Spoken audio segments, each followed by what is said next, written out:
ada home and ada custom ketika kita tah sudo nano.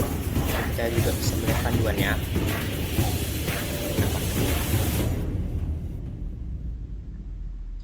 See you, goodbye.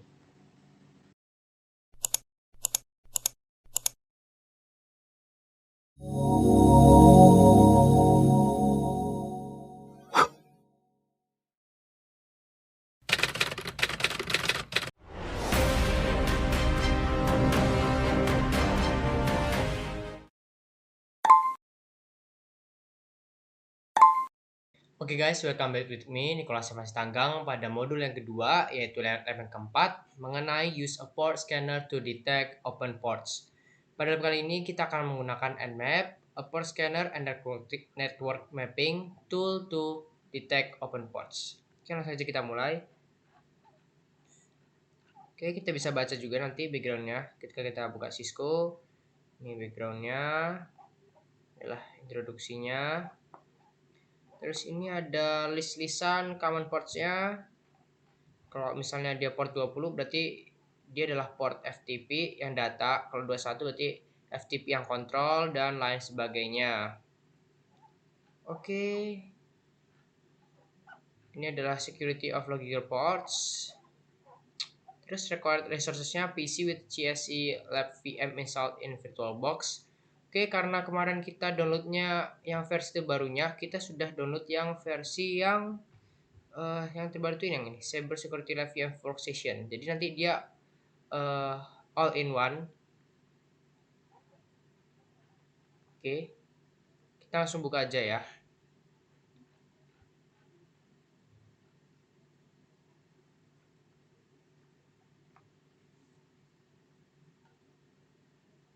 Oke, sambil menunggu.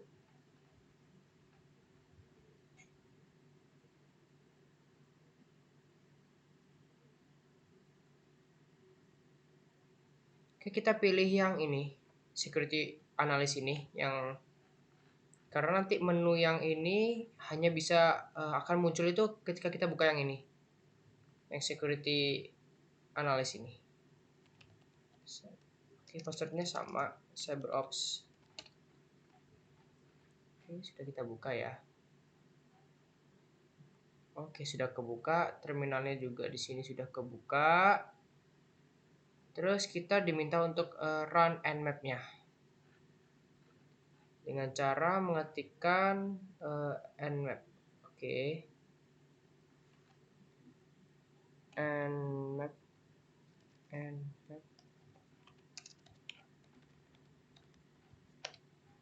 Oke, muncul di sini ada 3 port berbeda ya portnya, tergantung dari masing-masing PC. Di sini ada port 21, port 22, port 23, port 21 mengenai FTP, port 22 mengenai SSH, dan port 23 mengenai Telnet. Oke, sesuai dengan yang ada di sini. Oke, sama ya.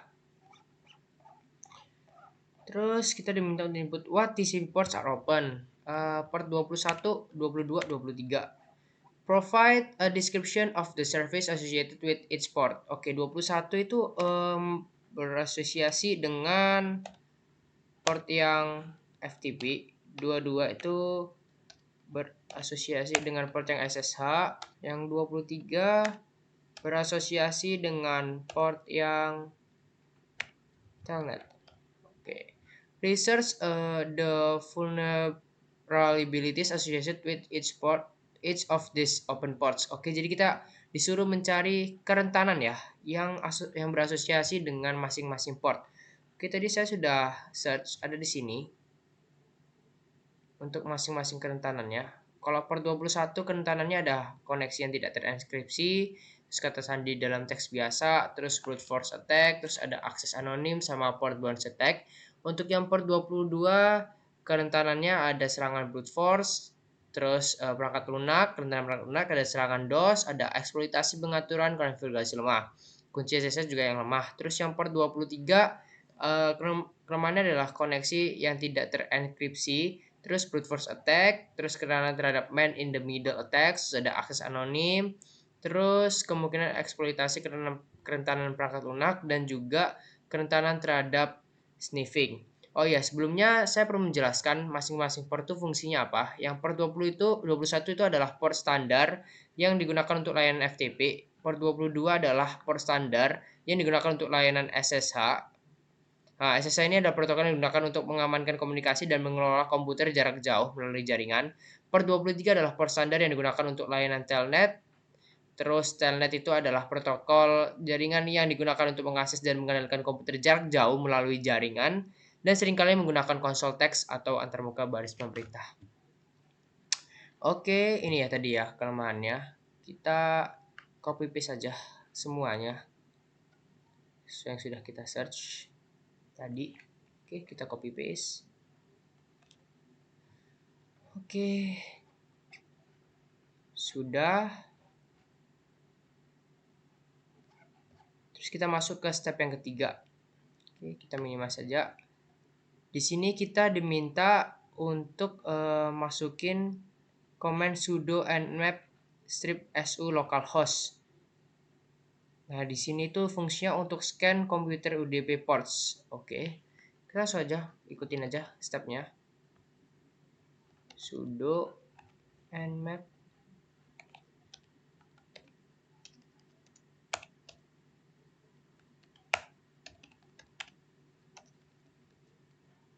enter.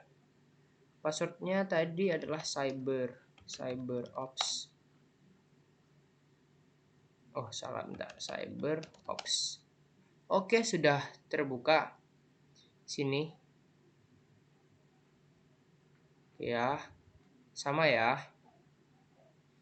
Terus what UDP ports are open? Ini ya. Port 123. Port 123 itu adalah port port NTP. 123 NTP. Describe the purpose of the UDP service associated with each port. Jadi fungsi dari port 123 itu tadi adalah ini ya. Saya sudah search tadi. Port 23 itu fungsinya adalah untuk layanan NTP. Oke, di sini kita copy paste saja. Terus ditambahin juga port 23 ini kita tambahin ya deskripsinya karena ini tadi saya kurang. Kalau port 123 yang digunakan untuk layanan NTP itu adalah port yang digunakan untuk layanan NTP. Oke, terus NTP-nya itu adalah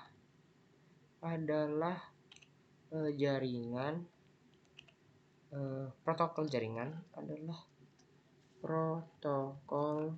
jaringan yang digunakan untuk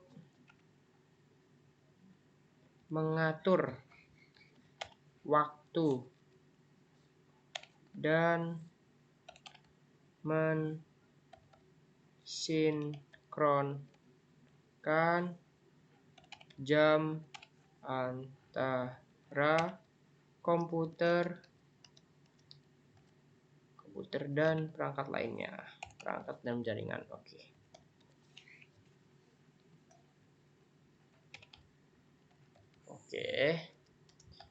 Terus kita diminta untuk research kerentanan yang berasosiasi pada port ini.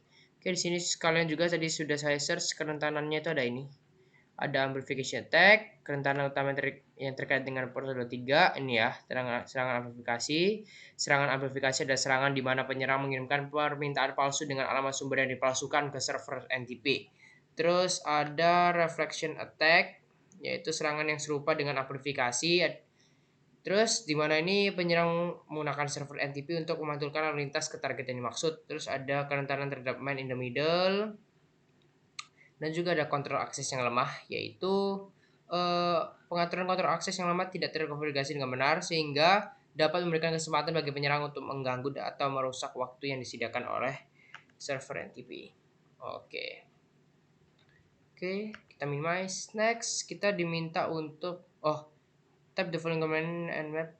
Kita type dulu nmap. Type nmap sv localhost. Oke, udah muncul. Oke, sama ya.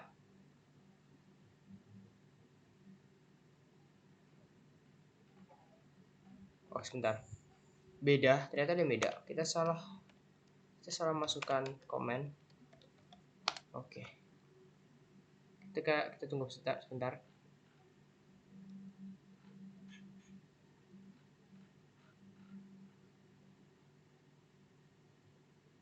Oke, udah selesai di sini. Oke, kurang lebih sama.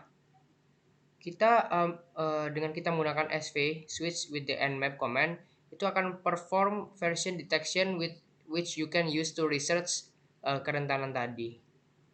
Oke. Oke, masuk ke step yang keempat, capture SSH case. Oke, kita masukkan aja perintahnya nmap.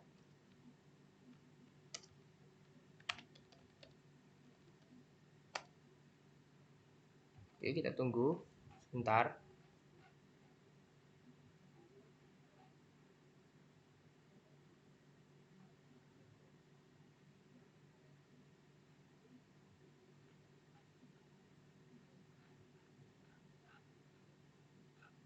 Oke, udah muncul. Oke, harusnya kurang lebih sama. Oke ya, sama ya. Terus kita diminta what are the values of SSH host case? Oke, ini ya value-nya. Karena di sini nggak bisa copy, kita akan ketik ini secara manual. Oke, sudah saya kita tulis. Next, how would an attacker use this information? Oke, jawabannya adalah informasi ini dapat digunakan untuk mendapatkan akses jarak jauh dari localhost. Okay, how could you prevent the cyber attack from stealing the key information? Key-nya itu harus di-send by phone, email, ataupun kita bisa by text. Oke, terus kita lanjut ke command berikutnya yaitu enter man and map. Man sini man and map untuk open the manual page for the nmap utility. Oke, di sini udah muncul ya, bisa kita baca-baca nanti. Oke, sudah masuk ke part yang summary, yang artinya kita sudah menyelesaikan modul kedua pada lab yang keempat, yaitu tentang use a port scanner to detect open ports. Oke, itu saja penjelasan saya mengenai yang modul kedua lab keempat. Kita tunggu video selanjutnya pada lab berikutnya di modul kedua di video selanjutnya. See you.